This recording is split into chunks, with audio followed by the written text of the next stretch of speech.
Para mí el debate es encontrarte con gente de diferentes opiniones, hablar y compartir opinión. Es más allá de te vas a una aula, te pones en una postura imaginaria porque al fin y al cabo no es la tuya quizás, o sí, y te pones a debatir contra otra persona. Es más que eso, es encontrar puntos de choque, opiniones contrastadas entre otros compañeros y conocer a gente que al final, como no opinan igual que tú, vas a encontrar un punto quizás no de común y encontrar lo típico de bueno, hemos encontrado la perfección, el punto perfecto.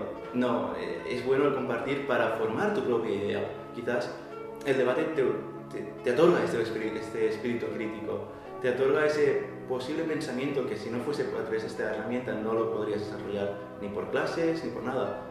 Y más allá que te encuentres a gente de diferentes comunidades autónomas alrededor de España gracias a estos debates, sino que también encuentras a gente multidisciplinar. Es decir, yo, que soy estudiante de Derecho, me puedo encontrar en mi facultad siempre la misma opinión, quizás un poco más dispar de ideologías políticas o lo que sea, pero una vez que te sales de tu propia universidad, te vas a Bilbao, te vas a Salamanca, te vas a Málaga, te vas a donde vayas, encontrarás a gente diferente de múltiples opiniones y de manera interdisciplinar.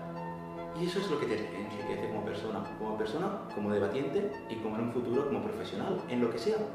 Y al fin y al cabo, todos necesitamos aprender a hablar, todos debemos sabernos calmar los nervios, saber hacer una exposición tanto para las clases como para después en la vida profesional.